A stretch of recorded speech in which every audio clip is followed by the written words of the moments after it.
Selamat datang kembali. Hari ini kita akan bahas satu prinsip penting nih, dari buku yang, cukup kontroversial. The 48 Laws of Power.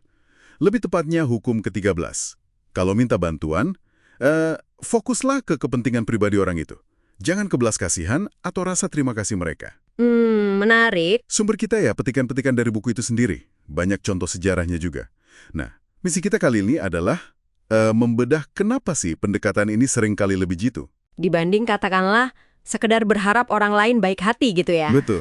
Daripada cuma berharap pada kebaikan hati. Mari kita dalam ini. Jadi inti argumen di materi ini tuh, cukup belak-belakan ya. Dalam urusan pengaruh, kekuasaan, orang itu jarang bertindak murni buat Anda. Mereka baru mau bergerak kalau ada sesuatu buat mereka.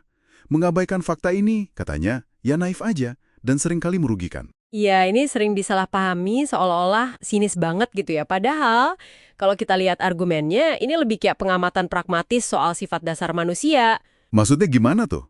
Ya, kebanyakan dari kita kan secara naluriah fokusnya ke kebutuhan dan keinginan sendiri.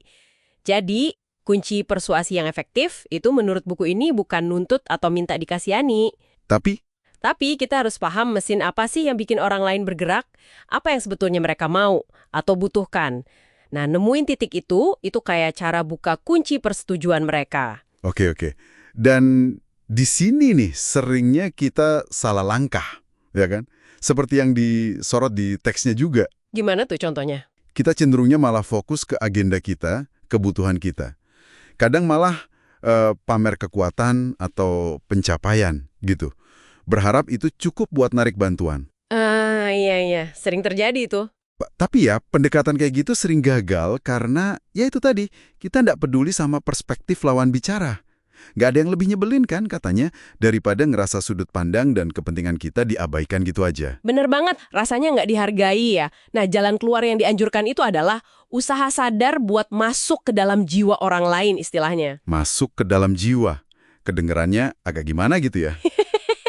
Iya, ini bukan sekedar basa-basi loh, tapi beneran usaha aktif buat nyelami apa yang mereka hargai, apa hasrat mereka, bahkan mungkin apa ketakutan atau rasa nggak aman mereka. Jadi kita harus jadi detektif psikologis gitu. Bisa dibilang gitu. Sumber kita ini nyaranin buat sejenak lupain dulu tujuan Anda. Fokus dulu ke apa yang membentuk cara pandang mereka, tujuannya apa, buat nemuin sudut pandang atau insentif yang paling kena buat mereka. Ada contoh menarik tuh yang disinggung di materi kita. Nggak detail sih, tapi cukup ngasih gambaran. Yang mana tuh? Soal gimana Lorenzo de Medici berhasil mempengaruhi Paus, bukan pakai argumen logis yang kaku atau mohon-mohon belas kasihan. Terus gimana? Tapi justru dengan memahami kesenangan pribadi Paus itu, kayak ngirimin anggur langka kesukaannya. Nah, itu kan cara cerdas buat nyentuh langsung kepentingan dan kesenangan pribadi si Paus. Iya. Itu bukan sekedar hadiah ya berarti? Bukan. Itu sinyal kalau dia paham apa yang disukai Paus. Persis. Poin pentingnya tuh nemuin kail yang pas buat tiap orang. Mungkin itu soal harga diri mereka, atau kebutuhan buat diakui, atau rasa aman, ambisi. Atau bahkan kesenangan sederhana kayak anggur tadi ya. Betul. Bisa jadi. Nah, dengan nunjukin kalau Anda paham dan bisa ngasih kontribusi ke apa yang mereka peduliin, Anda itu ngebangun jembatan persuasi yang jauh lebih kuat. Jadi ini lebih kuat daripada Sekedar ngandelin moralitas, utang budi masa lalu, atau cuma kebaikan hati aja. Karena ini langsung nyentuh motivasi intrinsik mereka buat bertindak. Oke. Jadi kesimpulan utama dari pembahasan kita berdasarkan petikan ini cukup jelas ya. Kalau Anda mau mempengaruhi seseorang atau minta bantuan, taruhan terbaik Anda itu bukan kemurahan hati atau rasa terima kasih. Melainkan ya kepentingan pribadi mereka itu.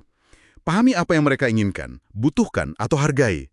Terus bingkai permintaan Anda dari sudut pandang itu. Nah, sebagai penutup nih, mungkin ada bahan renungan buat Anda yang dengerin. Apa tuh? Coba deh, pikirin. Dalam interaksi kita sehari-hari, apalagi pas kita lagi butuh sesuatu, seberapa sering sih kita benar-benar berhenti sejenak buat mikirin apa motivasi terdalam orang lain? Pertanyaan bagus. Atau jangan-jangan kita lebih sering asumsi aja kalau mereka bakal peduli sama alasan kita. Atau lebih parah lagi, kita malah memproyeksikan keinginan kita sendiri ke mereka. Wah, iya juga ya. Gimana kalau setiap permintaan bantuan itu kita lihat sebagai kesempatan strategis? Kesempatan buat membaca lawan bicara dan nyocokin permintaan kita dengan apa yang paling penting buat mereka. Nah, itu sesuatu buat Anda pikirkan lebih lanjut.